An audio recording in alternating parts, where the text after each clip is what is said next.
Amen.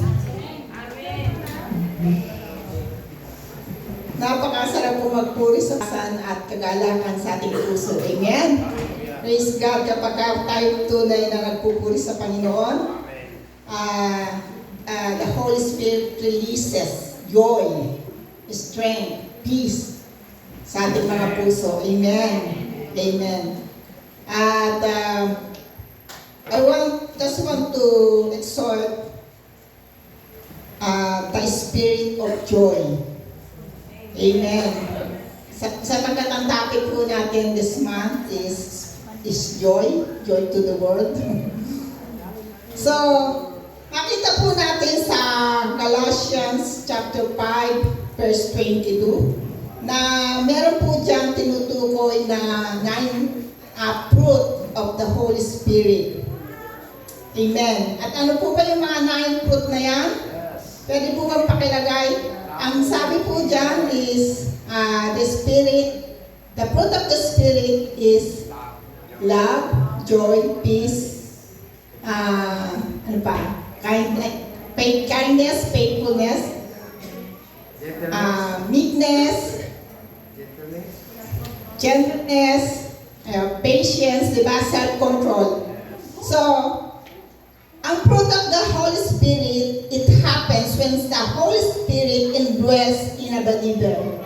Magkakaroon ka lamang ng bunga ng banal na Espiritu at kung sumasayo ang banal na Espiritu, kung nananahan sa'yo. Amen?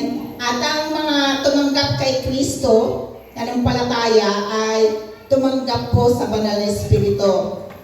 Kaya nga po, the Spirit of joy is a product of the Holy Spirit's cultivation of character in the hearts of a believer.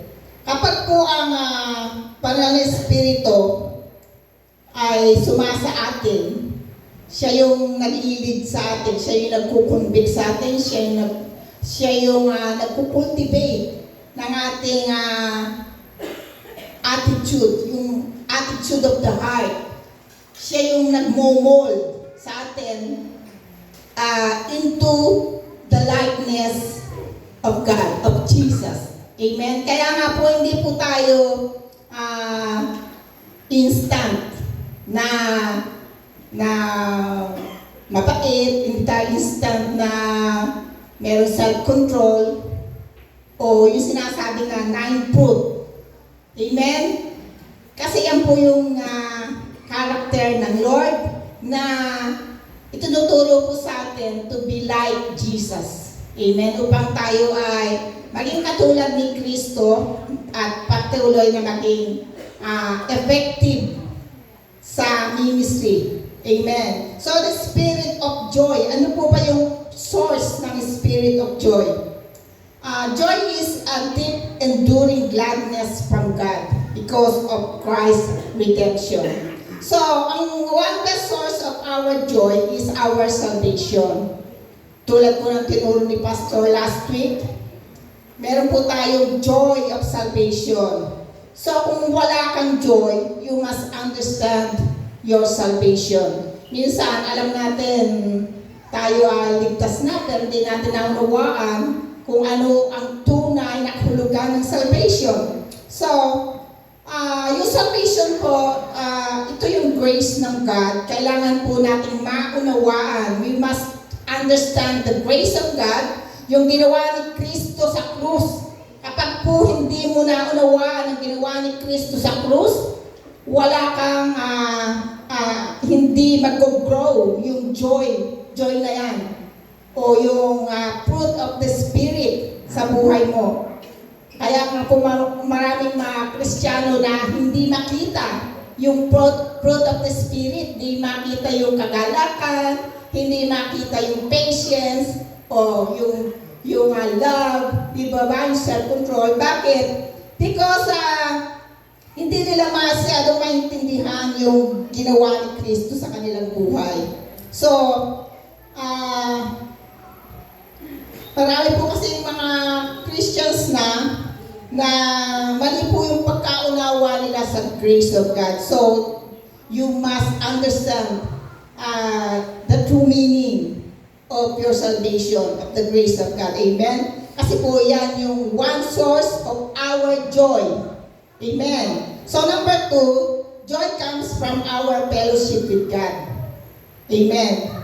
Yung ating pong pag-worship, ayan, katulad ng worship natin kanina, napakaganda. Diba meron tayong nararamdaman na joy, may peace, may strength na nare-release.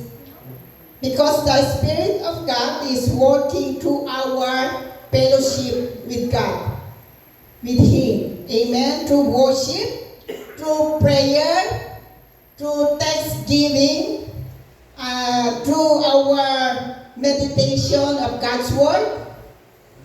Amen. Yan po yung joy na pinagmumulan through our ministry. Kung ano man yung ministry mo, giving, supporting, helping, o ano man yung binigay sa'yo ng Lord na ministry, nagtuturo ka, nagpapaawit ka, nandiyan ka sa media, naghahatid sundo ka, o ano pa man yan.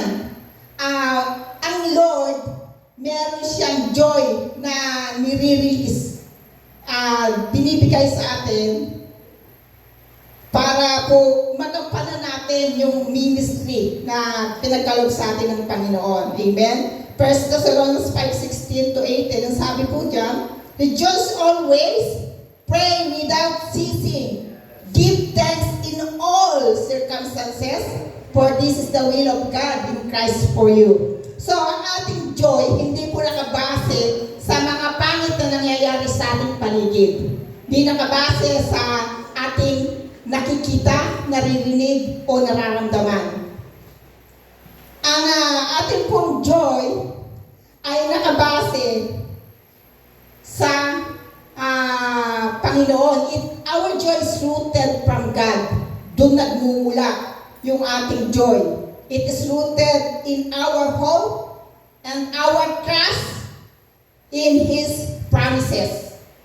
Doon nakabase sa presence of God, sa kapangyarihan ng Diyos, sa magagawa ng Diyos. Amen? Kapag po hindi doon nakabase ang ating kagalakan, madali po tayong susuko, manghihina, at mawawala. Amen? So joy comes, number 3, joy comes when you have faith. Amen. Romans 15:13, sabi po dyan, may the God of hope fill you with all peace in believing, so that by the power of the Holy Spirit, you may abound in hope. Napakaganda po, di po ba, na malaman na sa pamagitan pala ng ating panampalataya sa Panginoon, tayo po ay binibigyan po ng kagalakan ng Diyos. Amen. Faith comes sa ating pong joy comes from our faith sa Panginoon. Kapag sabi nga doon sa isang verse na nagsasabi, di ko po matanda yung verse, i-check daw po natin yung ating faith kung nasa faith pa tayo. Kasi minsan nawawala yung kagalakan natin because we are not in faith. Kaya nga po napaka-importante na tayo po ay nandun lagi sa pananampalataya. Paano ba natin malalaman na tayo ay nasa pananampalataya? We are hold on, we are stand firm dun sa pangako ng Diyos, sa mga salita ng Diyos na ating natutuhan, napakinggan at nabasa. Amen? Amen. Hallelujah. Nehemiah 8:10, the joy of the Lord is my strength. Yan. Di po ba ang joy of the Lord? Yan yung ating kalakasan. Alam niyo po ba that the joy of the Lord is spiritual? Hindi po yan external. Hindi po yan yung pleasures of the world. O nagkaroon tayo ng mga blessings physically, financially. Bagamat ang joy, nagre-reflect yan from inside out. Pero hindi po yung external para sumaya. Sumaya ang iyong kalooban at maglingkod sa Diyos. Baligtad po. Dapat po, from inside out, palabas. Kaya nga po, our joy ay resulta yan ng ating pananampalataya. Amen? And faith is spiritual. Hindi po yan nakabase sa ating mga nararamdaman.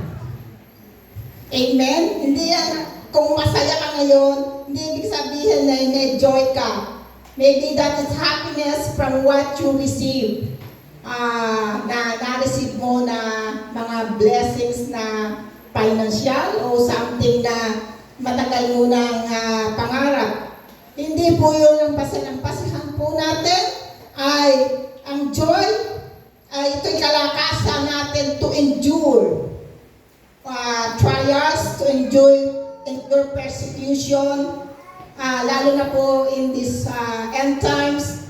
Kailangan po natin yung joy to endure lahat ng mga kalamidad na nangyayari sa ating mga pamilya, sa ating mga kaibigan, sa ating buhay, sa kapaligiran. Amen? Kapag wala po tayong joy, wala po tayong strength. Hindi po tayo magtatagumpay sa ating pananampalataya.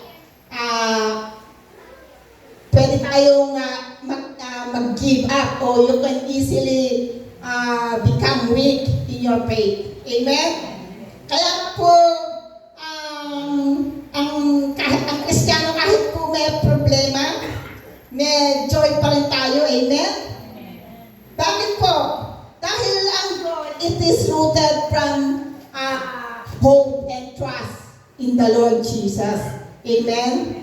So, conclusion po, the spirit of joy grows and manifests from inside out. Ito po ay tumutubo o lumalago, nagmamanifest, nakikita sa isang Kristiyano mula sa loob, palabas.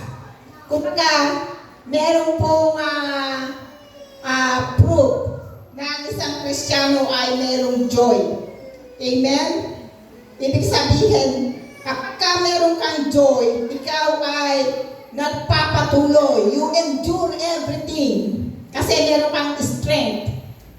Kasi the joy of the Lord is our strength. So you can endure lahat ng maranasan mo sa buhay, lahat ng mga persecution o mga negative na narinig mo patungkol sa iyo. Sometimes naranasan natin yan. Pero you endure everything. You never stop. You never give up. Amen. That is joy na sinasabi dyan sa Nehemiah 8:10. The joy of the Lord is your strength. Amen. Nagpapatuloy ka pa din. Walang makapagpipigil sa'yo. Amen. Kasi meron kang joy. Hallelujah. So, mga kapatid, tandaan po natin, paano ba tayo mag-grow? Unless we align our lives with God, it will not grow. It will not show up. Kailangan po, ang ating mga buhay, ginagawa natin, yung ating paglilingkod sa Diyos, dapat po naka-align dun sa will ng God, hindi po sa ating own will, so that the joy of the Lord will grow. Patience will grow, self-control will grow, the spirit of love will grow, yung peace, patuloy mong mararanasan, it will come. Merong paglago kapag tayo po ay nagpapasakop sa kalooban ng Diyos. Amen? Amen. Kaya nga po, marami pong mga Kristiyano walang patience, di ba? Hindi nag-grow. Walang self-control. Hindi nag-grow. Bakit po? Yun po ay kinukultivate ng Spirit of the Lord sa ating puso. Minomold niya yung ating character, yung attitude ng ating puso. at magagawa yun ng banal na Espiritu kung tayo nagpapasakop sa Kanya. Amen. Pero kung hindi, we have a choice. Amen? So, ang nakita ko, itong joy na ito ay ito yung susi upang matagalan natin at mapagtagumpayan ang mga pagsubok, ang mga persecution in these end times. Kapag ang isang Kristiyano na wala ang joy, madali siyang mag-give up sa kanyang buhay at madali siyang madadaya ng kaaway. In these end times, matindi ang deception na gagawin ng kaaway, and it's happening now. Amen? So, the spirit of joy is not based on external happiness. Kahit po meron po tayong mga problema, hindi po yan ang basihan ng ating paglilingkod o ng pagkatubos sa atin ng Panginoon. Ang basihan po natin ay yung pong pangako ng Diyos. Alam niyo po, the joy of the Lord is a spiritual power. Ito po ay kapangyarihan na nagmumula sa Diyos to endure and make us mature in our faith. Amen? Kaya nga po, alam niyo po, kapag ang isang Kristiyano nang lalamig, wala na yung joy. Nangihina kayong pananampalataya. At siya po ay madali na mag-give up. Mga kapatid, we are in the end times. Gusto kong i-share sa inyo na let us keep yung joy na yan, yung pag-alabi natin, yung kagalakan na yan ng ating kaligtasan. Amen? Kagalakan na makapag-fellowship sa Lord. Lagi tayong manalangin. Amen? Sapagkat ang nais ng Diyos, tayo po ay maging handa sa muli niyang pagbabalik. Amen? Hallelujah, Lord.